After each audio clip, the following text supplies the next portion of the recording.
तो जय हिंद मेरे प्यारे बच्चों, कैसे हैं आप सभी। आई होप आप लोग बहुत ही बढ़िया होंगे। तो दोस्तों आज हम जो है हिंदी गोधुली चैप्टर 1 का यानी क्लास 10 का गोधुली चैप्टर 1 श्रम विभाजन जाति प्रथा के जिसके लेखक हैं भीमराव अम्बेडकर जी, उसका क्लास का जो है क्लास 10 का चैप्टर का क्वेश्चन आंसर करने वाले हैं, ठीक ना। क्योंकि इसके पहले वीडियो में आपको जो है ऑब्जेक्टिव का क्वेश्चन आंसर करा चुका हूँ। अगर ऑब्जेक्टिव का वीडियो नहीं देखें तो डिस्क्रिप्शन में लिंक मिल जाएगा, वहाँ से जा करके आप देख सकते हैं। चलो वीडियो को स्टार्ट करते हैं। और फर्स्ट क्वेश्चन आप सभी से बोल रहे क्या, जाति प्रथा भारत के बेरोजगारी का एक प्रमुख और प्रत्यक्ष कारण कैसे बनी हुई है। श्रम विभाजन जाति प्रथा जो है वो बेरोजगारी का एक प्रमुख कारण कैसे बनी भारत में। आंसर सुनिए, जाति प्रथा मनुष्य को जीवन भर के लिए एक पेशे में बांध देती है। उसे उसे और कोई अन्य पेशा चुनने की अनुमति नहीं देता, यानी दूसरा कोई भी पेशा चुनने की अनुमति नहीं देती है, भले ही वह पेशे पर परंपरागत ही क्यों ना हो। आधुनिक युग में उद्योग धंधा की प्रक्रिया व तकनीक के निरंतर विकास के कारण कभी कभी पेशा भी आकस्मिक परिवर्तन होता है। मतलब कभी कभी क्या होता है जी, पेशा से भी जो आकस्मिक परिवर्तन देखने को हमको मिलता है। लेकिन ये जो क्या है, जाति प्रथा जो है एक तरह से हमें उसमें बांध करके रखती है, ठीक ना। चलिए नेक्स्ट क्वेश्चन की तरफ चलते हैं। नेक्स्ट क्वेश्चन शुरू से लेकर एंड तक बात कीजिएगा तो सारे क्वेश्चन का जो है आपको हल मिल जाएगा, ठीक ना। नेक्स्ट क्वेश्चन क्या रहेगा आपका। नेक्स्ट क्वेश्चन, भीमराव अम्बेडकर किस विडंबना की बात करते हैं। चैप्टर में जो है भीमराव अम्बेडकर जो विडंबना की बात किए हैं वो जो है किस विडंबना की बात करते हैं। तो भीमराव अम्बेडकर अपने लेख श्रम विभाजन जाति प्रथा में आधुनिक युग में भी जातिवाद के पोषक के होने की विडंबना की बात करते हैं। जातिवाद के पोषक की जो है होने की विडंबना की बात करते हैं। विडंबना का स्वरूप यह है कि लोग कार्य कुशलता के रूप में श्रम विभाजन की आवश्यकता दिखाते हैं और जाति प्रथा को श्रम विभाजन बताते हुए उनका समर्थन किया करते हैं, ठीक ना। तो इसका आप लोग इतना लिखिएगा तो आपको 2 नंबर पक्का ही मिल जाएगा, ठीक ना। चलिए नेक्स्ट क्वेश्चन की तरफ से, एक क्वेश्चन भी आपका कंप्लीट हो गया। नेक्स्ट क्वेश्चन की तरफ चलते हैं। Next question 3rd number question. चलिए 1 मिनट रुक जाइए, just wait. 3rd number question का रखा, अम्बेडकर के अनुसार जाति प्रथा के पोषक उसके पक्ष में क्या तर्क देते हैं।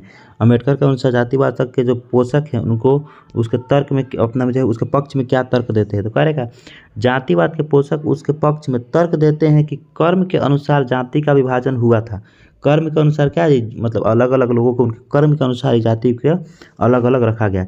इस विभाजन से लोगों में वंशोगत व्यवसाय में निपुणता आई है, अर्थात कार्यकुशलता में वृद्धि होती है। इस तरह से क्या है, कार्यकुशलता में वृद्धि होती है। आधुनिक समय में कार्यकुशलता के लिए श्रम विभाजन आवश्यक है और जाति प्रथा भी श्रम विभाजन का ही एक रूप है, इसीलिए यह आवश्यक है। इसलिए क्या है जी, ये आवश्यक है। और क्वेश्चन में पूछा था पोषक के पक्ष में क्या तर्क देते हैं, ये तो क्या है, आवश्यक है, ठीक ना। चलिए नेक्स्ट क्वेश्चन की तरफ चलते हैं। नेक्स्ट क्वेश्चन आप सभी से क्या कह रहा है। नेक्स्ट क्वेश्चन क्या रहेगा, जाति भारतीय समाज में श्रम विभाजन का स्वाभाविक रूप क्यों नहीं कही जा सकती है। करेक्ट आंसर, जाति प्रथा यदि श्रम विभाजन मान लिया जाए, जाति प्रथा को अगर यदि श्रम विभाजन मान लिया जाए तो यह स्वाभाविक विभाजन नहीं है, ये स्वाभाविक विभाजन नहीं है। क्यों नहीं है, तो क्योंकि मनुष्य की रुचि के आधार पर नहीं है, क्योंकि ये मनुष्य की रुचि के आधार पर नहीं है। कुशल व्यक्ति सक्षम श्रमिक समाज का निर्माण करने के लिए आवश्यक है। कुशल व्यक्ति जो है एक अच्छे समाज का निर्माण करने के लिए आवश्यक है कि हम व्यक्तियों की क्षमता इस सीमा तक ही विकसित करें जिससे वह अपने पेशा या कार्य को चुनाव कर सके, ठीक ना। तो इस तरह से अगर आप इतना इसका क्वेश्चन का आंसर लिखते हैं तो इस तरह से आपका एक भी नंबर नहीं कटेगा, फुल नंबर मिलेगा, ठीक ना। क्योंकि ये इसी तरह से आंसर आप कीजिएगा वहाँ पर भी जहाँ पे एग्जाम देने जाएगा, फाइनल एग्जाम देने जाएगा तो वहाँ पर भी आप इसी तरह से क्वेश्चन को कीजिए, ठीक ना, जिससे वो पेशा या कार्य चुनाव में स्वयं कर सके। चलिए नेक्स्ट क्वेश्चन की तरफ चलते हैं। नेक्स्ट क्वेश्चन आप सभी से क्या कह रहा है। नेक्स्ट क्वेश्चन का, लेखक ने पाठ में किन पहलुओं से जाति प्रथा को एक हानिकारक प्रथा दिखाया है। लेखक जो थे मतलब श्रम विभाजन जाति प्रथा का लेखक कौन है, भीमराव अम्बेडकर जी है, जिनका जन्म 14 अप्रैल 1851 को। इनका जन्म कब हुआ था जी, बताइए तो। इनका जन्म कब हुआ था, 14 अप्रैल 1891। कितना हुआ, 14 अप्रैल 1891 को इनका जन्म होता है। कह रहे लेखक ने पाठ में किन पहलुओं से जाति प्रथा को हानिकारक प्रथा दिखाया है।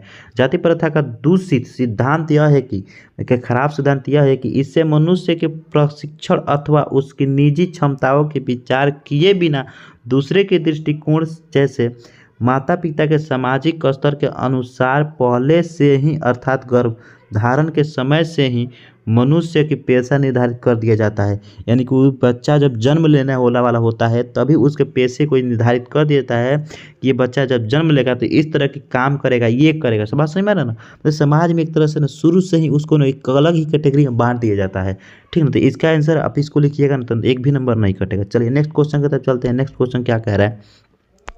नेक्स्ट क्वेश्चन है, सच्चे लोकतंत्र की स्थापना के लेखक ने किन विशेषताओं को आवश्यक बताया है। सच्चे लोकतंत्र की स्थापना के लिए लेखक के अनुसार सच्चे लोकतंत्र की स्थापना के लिए समाज में स्वतंत्रता, समानता और भाईचारे की भावना होनी चाहिए, है कि ना।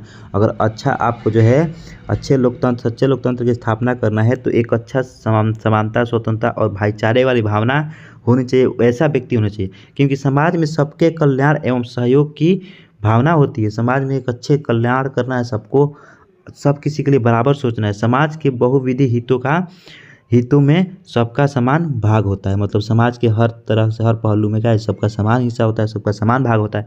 तो उन लोगों को भी सबको जो है साथ में काम करना है, सबको मिल करके काम करना है, सबको साथ में ले करके साथ साथ चलना, ये एक लोकतंत्र और सच्चे लोकतंत्र की एक पहचान होती है कि नहीं। सबको समानता के साथ व्यवहार करना, सबको एक तरह से।